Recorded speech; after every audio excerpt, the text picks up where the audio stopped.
अस्सलाम वालेकुम नाज़रीन किराम, आज की इस वीडियो में हमारा मौजू अमानत है, जिसमें हम इंशाअल्लाह ताला रब्बुल अज़ीज़ इस्तिफ़ादा करेंगे कुरान मजीद की आयत से और हदीस मुबारक से और उम्मुल मोमिनीन की सीरत के एक पहलू को मद्देनज़र रखते हुए उनका एक वाक़या बयान करेंगे। तो इस गुफ्तगू को सुनने के लिए आप हमारे साथ रहिए।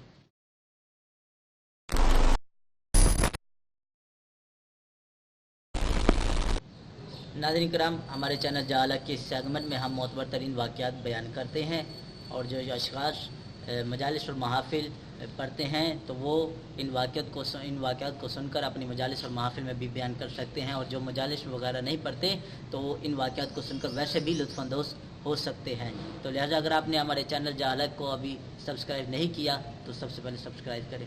नाज़रीन किराम, आज की इस वीडियो में हमने जो वाक़या पढ़ना है उस वाक़े को जिस किताब से हमने अख़ज़ किया है उस किताब का नाम जो है वो हमने डिस्क्रिप्शन में लिख दिया है, तो आप उससे ले सकते हैं। तो नाज़रीन किराम, आइए हम अपने मौज़ू का आगाज़ करते हैं। सबसे पहले कुरान मजीद की आयत की तिलावत करते हैं कि जिसमें खुदा रब्बुल इज़्ज़त इरशाद फरमाता है, इन्नल्लाह यामुरुकुम अन तुअद्दू लिअमानातिहिम इला अहलिहा। खुदा रब्बुल इज़्ज़त कुरान मजीद में इरशाद फरमाता है कि ए ईमान वालों, ए मुसलमानों, अल्लाह कुरान मजीद में तुम्हें हुक्म देता है, अल्लाह हुक्म देता है तुम्हें कि तुम इमानतें अहले इमानत के सुपुर्द कर दो।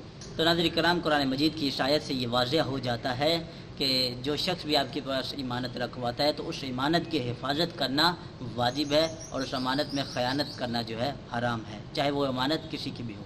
तो नाज़रीन किराम, अमानत की अहमियत को मद्देनज़र रखते हुए इमाम मोहम्मद बाक़िर अलैहिस्सलाम इरशाद फरमाते हैं कि फ़लौ अन्ना क़ातिल अली इब्न अबी तालिब अलैहिस्सलाम, कि बस अगर अली इब्न अबी तालिब अलैहिस्सलाम का कातिल भी मेरे पास इमानत रखवाता तो मैं उसकी इमानत में भी ख़यानत ना करता। नाज़रीन किराम, तो आए हम वाक़या का आगाज़ करने लगे हैं। तो ये वाक़या उम्मुल मोमिनीन जनाब उम्मे सलमा के बारे में है और उनकी ईमानदारी के बारे में है।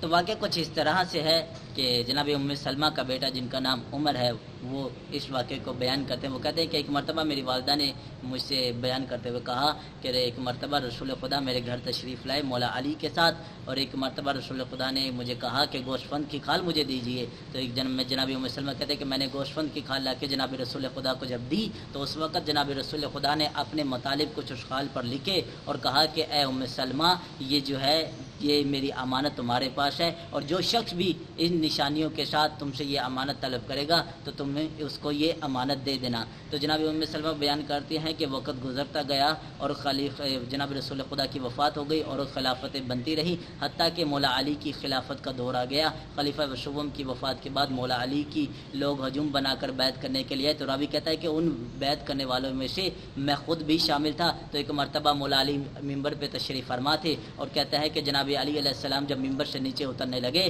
तो एक मरतबा मुझे देखकर कहते हैं कि जब अपनी वालदा से जाकर कहिए कि अली उनसे मिलना चाहते हैं। तो एक मरतबा रावी कहता है कि मैं घर आया और मैंने कहा कि वालिदा गिरामी आपसे अली मिलना चाहते हैं। जनाब उम्मे सलमा ने कहा हाँ, मुझे भी इसी दिन का इंतज़ार था। चनांचा मौला अली अलैहिस्सलाम जनाब उम्मे सलमा के पास है और फ़लाँ निशानी बताने के बाद कहा कि ये अमानत जनाब रसूल खुदा ने तुम्हारे सुपुर्द की थी और ये अमानत मुझे दे दीजिए। तो जनाब उम्मे सलमा ने वो अमानत को निकाला और उस संदूक में पड़ी हुई अमानत को लेकर मौला अली के सुपुर्द कर दिया।